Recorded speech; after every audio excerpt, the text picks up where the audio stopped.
Welcome to the Eastern Shore Market Watch, brought to you by Real Estate Business Intelligence, an MRIS company.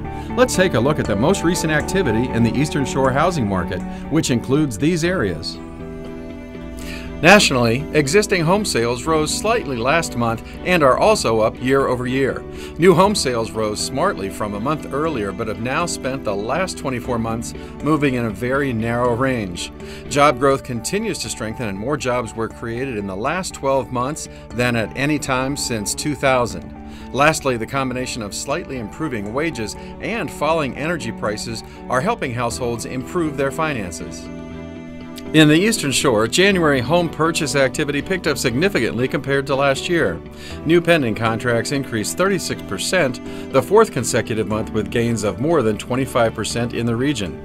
The 259 new pending sales were 27% higher than the 10-year January average. Closed sales increased 17% to 211 sales, the highest January level since 2007, and a third higher than the 10-year January average.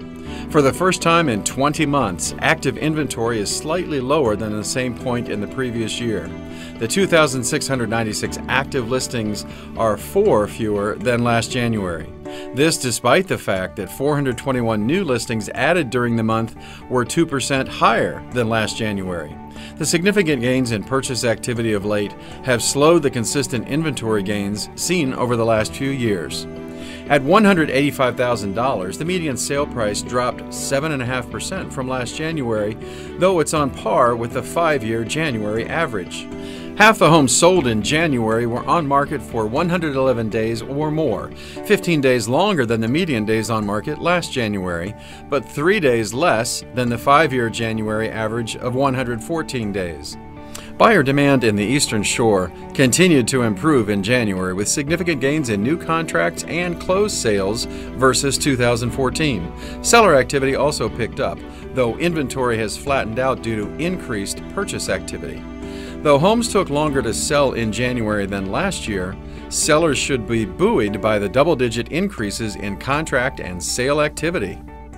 That's the Eastern Shore Market Watch for this month. Check back next month for the latest.